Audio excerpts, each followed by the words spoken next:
बिस्मिल्लाहिर्रहमानिर्रहीम। स्टूडेंट्स, आज हम अपनी बुक का चैप्टर नंबर 8 स्टार्ट करेंगे, जो कि केमिकल रिएक्टिविटी के बारे में है। इसमें हम डिफरेंट नेचर के एलिमेंट्स की रिएक्टिविटी को पढ़ेंगे।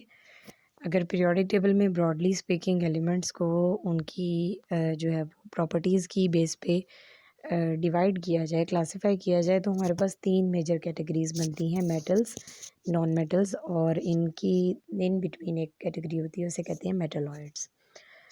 इस चैप्टर में हम रिएक्टिविटी एलिमेंट्स की इसी पॉइंट ऑफ व्यू से पढ़ेंगे कि जो मेटल्स हैं उनकी क्या रिएक्टिविटी है, नॉन मेटल्स की क्या रिएक्टिविटी है और मेटलॉइड्स की क्या रिएक्टिविटी है। तो हमारा पहला टॉपिक जो है वो मेटल्स हैं। मेटल्स जो हैं वो आप कॉमन अगर हम लैंग्वेज में देखें, आप एल्युमिनियम से वाकिफ़ हैं, आप आयरन लोहे से वाकिफ़ हैं, कॉपर का भी नाम आपने सुना है, ये सारी मेटल्स हैं।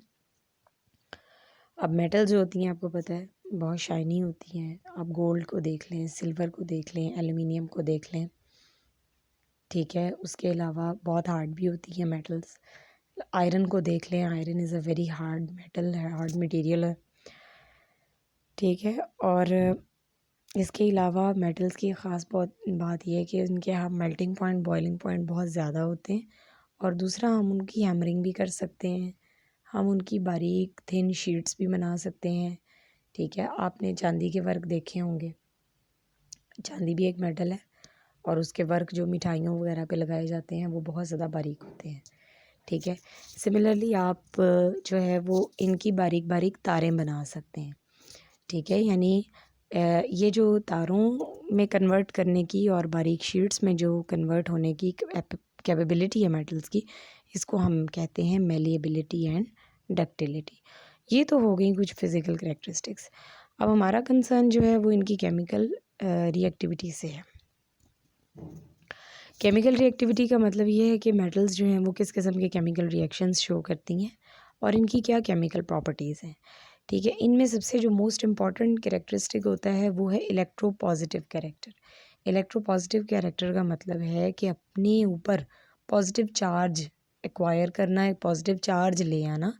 इस प्रॉपर्टी को हम कहते हैं इलेक्ट्रोपॉजिटिव कैरेक्टर, ठीक है। अब इलेक्ट्रोपॉजिटिव कैरेक्टर कैसे आता है, पॉजिटिव चार्ज कैसे आता है? सबसे पहले तो हमें ये पता होना चाहिए किसी भी एलिमेंट पे पॉजिटिव चार्ज किस वजह से आता है, जब वो इलेक्ट्रॉन लूज़ करता है, ठीक है। तो फिर वो पॉजिटिव चार्ज में कन्वर्ट हो जाता है, यानी वो इलेक्ट्रोपॉजिटिव है। तो इसका मतलब जो एलिमेंट जितनी जल्दी इलेक्ट्रॉन लूज़ करता है उतना ही उसका इलेक्ट्रोपॉजिटिव कैरेक्टर ज़्यादा है।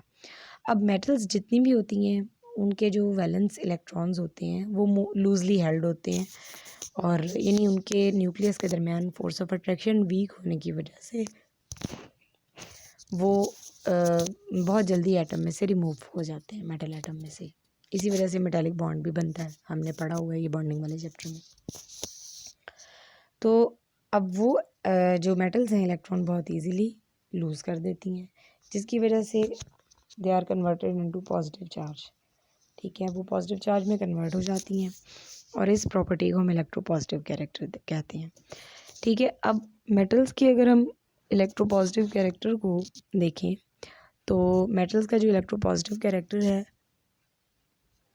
वो डिपेंड करता है साइज़ ऑफ एटम पे, यानी मेटल के एटम का जो है वो साइज़ कितना है। साइज़ अगर मेटल एटम का स्मॉलर होगा तो डेफिनेटली इलेक्ट्रॉन और न्यूक्लियस की जो फोर्स ऑफ अट्रैक्शन है वो ज़्यादा स्ट्रॉन्ग होगी और एटम में से इलेक्ट्रॉन को रिमूव करना रादर इट भी डिफ़िकल्ट हो जाएगा, ठीक है। और अगर मेटल के एटम का साइज़ बिगर है तो डेफिनेटली न्यूक्लियस की और इलेक्ट्रॉन की जो फोर्स ऑफ अट्रैक्शन है वो वीकर हो जाएगी और इलेक्ट्रॉन को रिमूव करना आसान हो जाएगा। तो ऐसे केस में जिस मेटल के एटम का साइज़ बिगर होता है उसमें से इलेक्ट्रॉन रिमूव करना आसान होता है और उसका इलेक्ट्रोपॉजिटिव कैरेक्टर भी क्या होता है, ज़्यादा होता है। तो इन अदर वर्ड्स हम ये कह सकते हैं कि अगर हम एक ग्रुप में, किसी भी ग्रुप में डाउन द ग्रुप मूव करते हैं तो मेटालिक कैरेक्टर जो है वो इंक्रीज़ होता है। For example we talk about first a group alkali metals, lithium, sodium,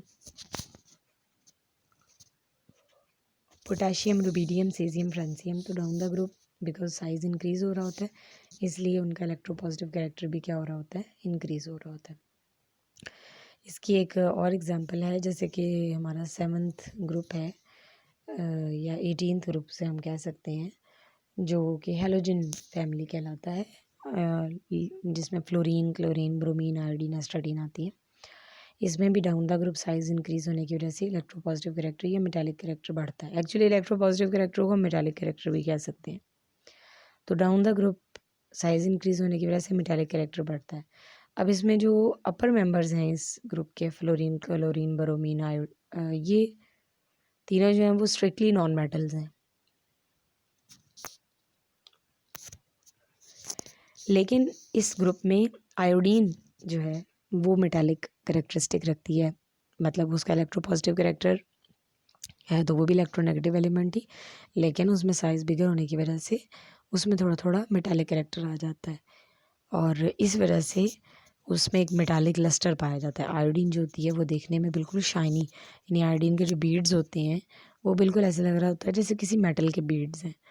तो ये एक होती है। और अगर हम पीरियड में लेफ़्ट से राइट मूव करें, तो पीरियड में लेफ़्ट से राइट मूव करने का ये होता है कि साइज़ आपको पता है जो है वो ऑलमोस्ट जो है वो बल्कि कम हो रहा होता है साइज़, क्योंकि शेल सेम रहता है। शेल में इलेक्ट्रॉन की तादाद बढ़ती जाती है, और इलेक्ट्रॉन्स की तादाद बढ़ने की वजह से जो न्यूक्लियस का पुल है वो स्ट्रॉन्गर होता जाता है, और न्यूक्लियर पुल स्ट्रॉन्गर होने की वजह से जो फोर्स ऑफ अट्रैक्शन है वो ज़्यादा हो जाती है। इस वजह से लेफ़्ट से राइट जब हम मूव करते हैं तो मेटालिक कैरेक्टर डिक्रीज़ होता है, और in other words non metallic character जो है वो इंक्रीज़ होता है। फिर इसके साथ मेटल की एक और प्रॉपर्टी ये है कि मेटल्स जो हैं, जितनी भी मेटल्स हैं वो सारी बेसिक ऑक्साइड्स बनाती हैं, यानी मेटल्स जब ऑक्सीडाइज होती हैं तो वो ऑक्साइड्स बनाती हैं, और जब उन ऑक्साइड्स की पीएच चेक की जाती है या उन्हें वाटर में डिज़ोल्व किया जाता है तो वो अल्कलाइन सॉल्यूशन या बेसिक सॉल्यूशन बनाते हैं। आप देख सकते हैं इसमें sodium oxide, magnesium oxide, aluminium oxide जो है, these are the examples of some strongly basic oxide. तो ये जो है वो हमारा इलेक्ट्रोपॉजिटिव कैरेक्टर है। आप इसको जो है वो विद हेडिंग्स याद कर सकते हैं। आज के लिए इतना काफ़ी है। इंशाल्लाह ताला कल जो है वो हम नेक्स्ट लेक्चर के साथ आएंगे। तब तक के लिए अल्लाह हाफ़िज़।